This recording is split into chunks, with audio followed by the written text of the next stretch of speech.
Olá, meu nome é Júlia Gabriela e eu estou aqui para apresentar o trabalho sobre contos. São dicas para trabalhar esse conteúdo no Fundamental 1 e o porquê trabalhar, qual é a importância. Os contos de fadas, eles podem, como toda leitura, na infância é importante, principalmente para criar esse hábito, de ler. É um hábito saudável que estimula várias coisas como enriquecimento do vocabulário, imaginação, conhecer os gêneros literários é importante para a criança enriquecer o seu repertório. Então aqui eu listei 3 objetivos que você pode colocar no seu plano de aula para desenvolver esse conteúdo. Então, aqui, construir conhecimento sobre o conto, estimular a capacidade criativa e enriquecer a imaginação, explorar a linguagem oral e escrita por meio da produção de histórias. Aqui, no caso, para crianças que já são alfabetizadas e já têm um domínio maior da escrita e da leitura. Os contos estão presentes em grande parte da vida das crianças, seja na escola, nos livros que leem em casa, nos desenhos que assistem e nos personagens que gostam. Utilizando esse conhecimento prévio que as crianças têm, podemos trabalhar esse gênero textual em sala de forma lúdica e criativa. O que eu percebo quando eu vou fazer estágios em ensino fundamental é que muitas professoras deixam de lado essa forma lúdica de se trabalhar. E eu acho que não se deve perder isso, porque o professor, quando ele entra na sala, ele deve encantar os seus alunos para que a aula seja mais assertiva, que ela consiga prender mais a atenção das crianças, né? A graça da infância é justamente ter essa ludicidade, essa mágica, entre aspas, sempre acontecendo. E eu não vejo problema de você levar para sua sala palitoches para contar as histórias, para ilustrar melhor, fantoches, fazer um teatro, se vestir de um personagem ou até mesmo colocar eles como protagonistas da história para ela ser ensinada. Até mesmo a forma como se vai apresentar, perdão, como se vai apresentar esse tema. Você pode, ao invés de deixar as carteiras em fileiras, fazer uma roda de conversa e contar essa história e apresentar esse tema, introduzir, né? Para que a criança se sinta à vontade, para que ela se sinta curiosa e para que isso prenda a atenção dela. Começando por apresentar os diferentes tipos de contos existentes. Aqui eu coloquei 4, mas você pode fazer conforme você achar melhor. Eu coloquei aqui os que eu acho os mais fáceis de trabalhar. E aqui são os contos de fadas, os contos maravilhosos, contos populares e contos modernos. Então, porque eles são mais fáceis de achar.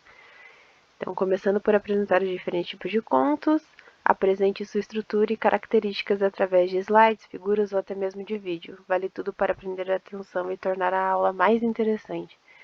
Então, como eu falei anteriormente, deixar a aula mais dinâmica, mais lúdica, fazer com que as crianças se entretenham mais na aula, é uma boa forma de introduzir um tema novo para eles, né? Porque ele, não é novo porque ele já tem um conhecimento prévio, mas aqui você está estruturando esse conhecimento. Aqui, tipos de conto. Contos de fada. Eu coloquei Dos 4 ali eu coloquei 3 definições que eu achei que são legais, resumem bem. Contos de fada. Os que narram histórias que envolvem príncipes e princesas e se desenvolvem em torno de um acontecimento trágico, mas que tem um final feliz. Contos infantis. Os que narram histórias para as crianças e têm a intenção de transmitir uma lição de moral. Contos populares. Os que narram histórias transmitidas de uma geração para outra. Contos de fada. Além de dar definição do gênero, pode-se escolher uma história para ilustrar melhor o tema. Chapeuzinho Vermelho, Pinóquio, Branca de Neve e Os Três Porquinhos. Aqui eu coloquei alguns dos contos de fadas mais famosos que as crianças provavelmente já conhecem. Tem até livros que são interessantes de se apresentar para as crianças que têm um outro desfecho, um outro enredo envolvendo os personagens desses contos. Tem a Chapeuzinho Amarelo, que é do Chico Buarque, que é um conto brasileiro, e a versão da Chapeuzinho Vermelho, que é muito legal de se trabalhar, né? Que além de ter uma história de moral, que fala sobre segurança, é brasileiro, né? E aqui eu coloquei um videozinho mostrando a história dos Três Porquinhos e eu vou mostrar uma parte dele, porque ele é um pouco longo, mas esse eu fiz para os meus alunos.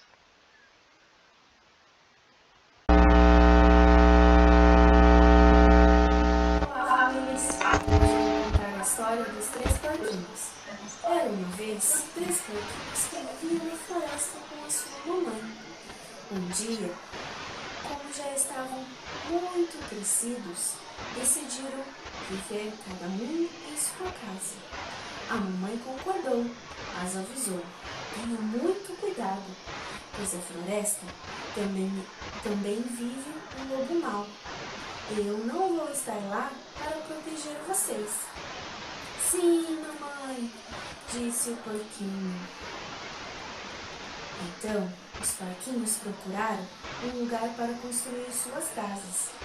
Assim que encontraram, cada um começou a fazer a sua própria casa.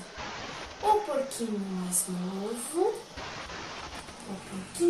novo construiu uma casa de palha. Construiu uma casa de palha muito rápido. O porquinho do meio construiu uma casa de madeira muito rápido também, porque ele está querendo brincar com seus irmãos. E o porquinho mais velho lembrou do que a sua mamãe disse, que era para construir uma casa bem resistente por causa do lobo. Então, o porquinho mais velho construiu uma casa de tijolos, bem bonita. Então, eles estavam todos brincando um certo dia, todos juntos pela floresta. Lá, lá, lá, lá, lá, lá, lá, lá, lá. Então, de repente, eles ouviram um barulho.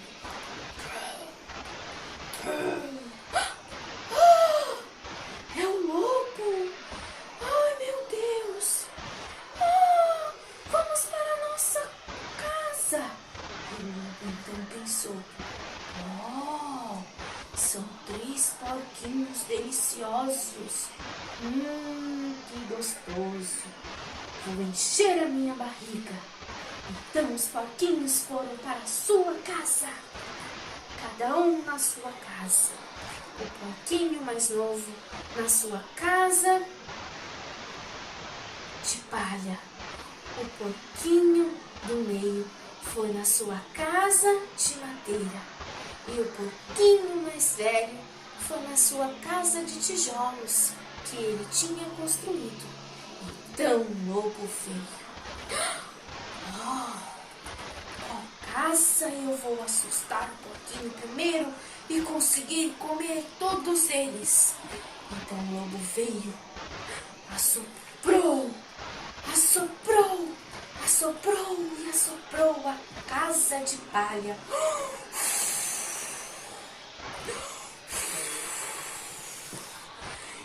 Então ele derrubou a casa de palha do porquinho.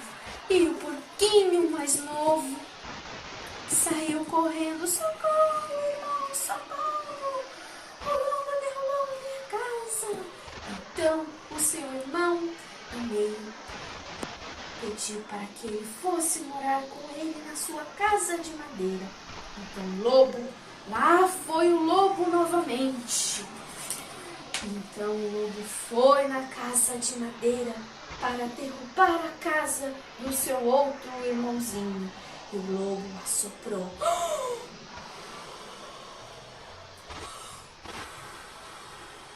E assoprou mais uma vez. Até que então derrubou a casa dos outros dois porquinhos, o porquinho mais novo e o porquinho do meio. Então saíram correndo. Oh, socorro, irmãozinho! Socorro, irmãozinho mais velho! Nos dá abrigo, porque o lobo chegou! Então o irmão mais velho, como tinha pensado melhor, construiu uma casa de tijolos. E lá veio o lobo. Olha, os três porquinhos estão todos juntos. Vou encher a minha barriga. Então o lobo assoprou.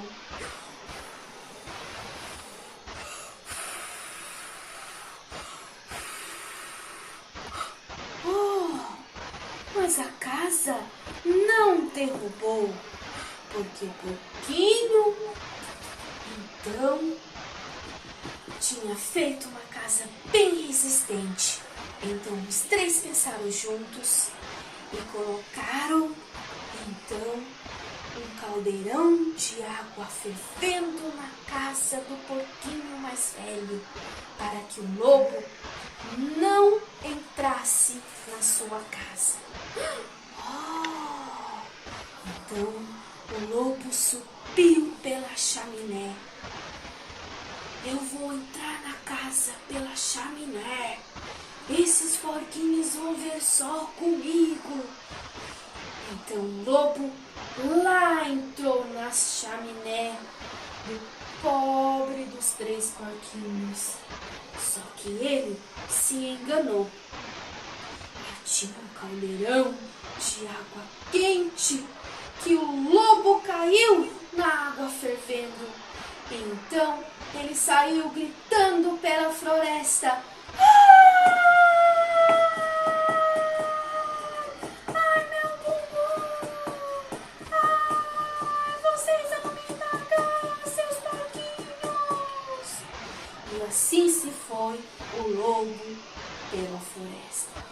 E os três porquinhos ficaram muito felizes em ter construído uma casa muito resistente para que o lobo não conseguisse entrar. E os porquinhos viveram muito felizes naquela casa e nunca mais eles ouviram a falar do lobo mau. E viveram felizes para sempre na sua casa. Fim. Então, como vocês puderam ver, eu dei ali um exemplo de como você pode apresentar um dos contos para as crianças, né? Então aqui também eu dei um exemplo de sequência, de plano de aula das atividades. No primeiro dia você pode fazer essa introdução ao tema, fazer essa roda de conversa, contar uma história, perguntar quais dos contos eles já conhecem, né? Explicar a diferença entre um conto e outro. No segundo dia, a partir do conto que você contar para eles, você pode colocar questões interpretativas, né, sobre a história, em relação aos personagens, ao enredo, o que aconteceu com os três porquinhos, por que a casa de tijolo não caiu e por que a casa de palha e a de madeira foi pelos ares, o que a história quis mostrar pra gente, esse tipo de questão que faça eles refletirem sobre aquilo que eles acabaram de ler, ver, ouvir, etc. Dia 3. Pedir para as crianças escolherem um conto e reescreverem o final. Você vai ali, como eu falei, você pode apresentar um conto, contar a história e apresentar vários tipos de conto.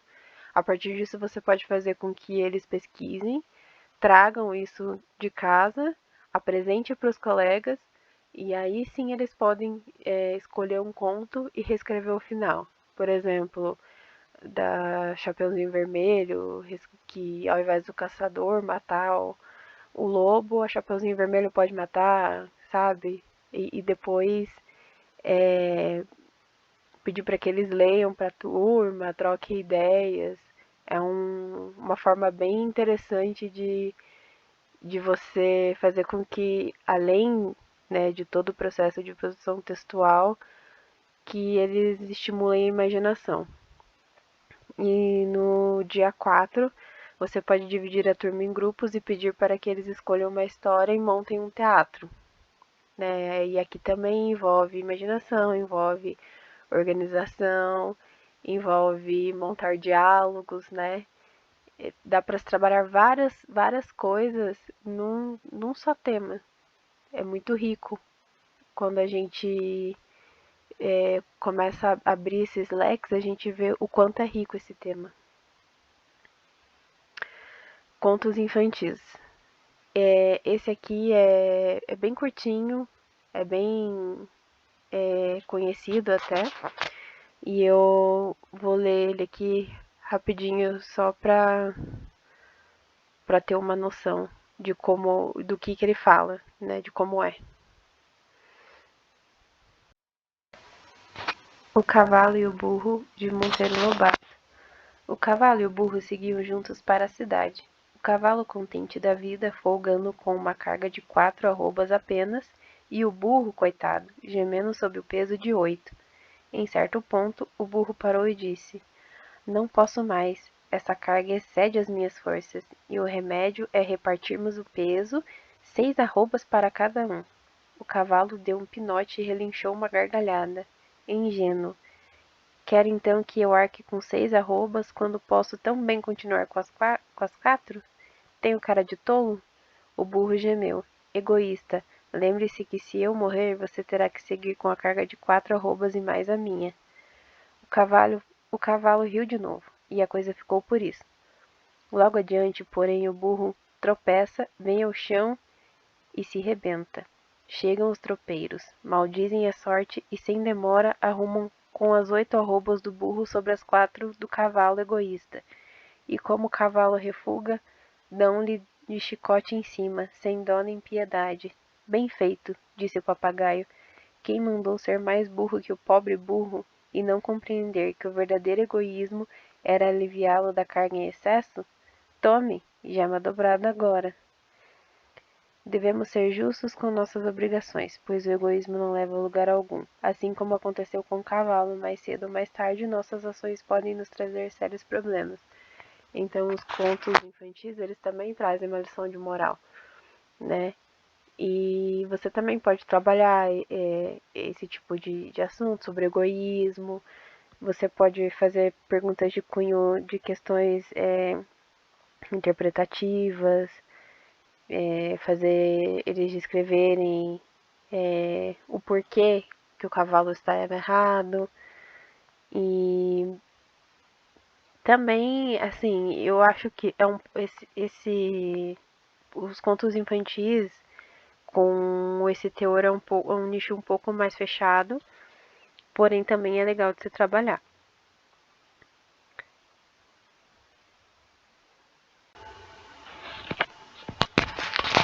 Aqui eu usei o exemplo de sequência quase no mesmo modelo de introdução ao tema, então você pode apresentar esse conto E aí as atividades com questões interpretativas em relação aos acontecimentos da história, aos personagens.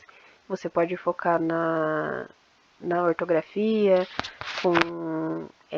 complete a frase. Burrice, pedir. Era muita burrice do cavalo em não ajudar o burro. Burrice com C ou com SS. Se o cavalo tivesse dividido a carga, não acabaria carregando tudo sozinho. Tivesse com C ou com dois S. O burro abriu a porta. Ele abriu com L ou com U? Esse tipo de conteúdo também é muito legal de se trabalhar, né? E o terceiro, mais uma vez, que eu acho extremamente importante, é fazer com que a criança monte a sua própria história, né? Então aqui, para ela recontar, utilizando a imaginação. Ela pode mudar elementos da história e ela aqui vai ter que criar elementos para contar. Então ela vai ter que criar um palitoche, um fantoche, um cenário de papelão, desenhar no quadro de giz para que ele apresente com dobradura. Enfim, eu acho que fica muito dinâmico, sabe? Contos populares. Curupira, Saci e Yara são lendas do nosso folclore e a gente ouve e vê na televisão como programas como o Sítio do Pica-Pau Amarelo apresentando esses contos pra gente. E também é muito legal de se trabalhar porque é a nossa cultura nacional, né? É interessante você colocar isso para as crianças, né? Explicar que o curupira, ele é o protetor das matas, por exemplo, e aí você pode trabalhar questões como o meio ambiente, é, e, e eles gostam bastante, né? De questões com a natureza, assim, eu percebo, pelo menos na minha vivência, que são assuntos que os inspiram. E o que você, na minha visão, deve colocar como base do seu planejamento? É pesquisa, né? Então, além de você pesquisar, você tem que fazer com que os seus alunos pesquisem. Você tem que deixar com que seus alunos sejam protagonistas desse planejamento, né? Não meros receptores ali de conhecimento. A análise ela vem a partir dessa reflexão que a gente faz em cima daquilo que a gente acabou de ver. Então ali através dos questionários, do recontar a história, né? De colocar a sua visão em cima daquilo que você acabou de ver. Formação de leitores é o que, no geral, a gente faz quando está apresentando gêneros literários para as crianças. Você está formando leitores e isso é muito importante, tem um peso muito grande, porque ou você vai gerar leitores que apenas leem, ou você vai gerar leitores que são críticos, que sabem interpretar, que sabem pensar sobre aquilo que eles leem, que sabem formar uma opinião sobre isso, aquilo que eles leem. E o compartilhamento. Nunca essa obtenção de aprendizagem ela tem que ficar apenas para eles. Eles sempre têm que compartilhar com o colega, trocar ideias, para eles aprenderem desde cedo a verem outras opiniões e a respeitar isso, né? A conseguir se dentro de um grupo se colocar, se posicionar, mas também saber ouvir, né? Então aqui para concluir, crianças que leem desvendam o mundo de uma forma mais bonita. Explorar essa imaginação que as crianças têm, eles viajam, né? Quando eles leem, eles viajam, quando eles veem histórias, quando eles ouvem histórias. E quando a gente sabe explorar isso de uma forma legal, é muito enriquecedor para a aprendizagem deles. Eu espero que até aqui eu tenha me feito entender sobre o que eu queria passar. No mais, é isso. Muito obrigada e até a próxima.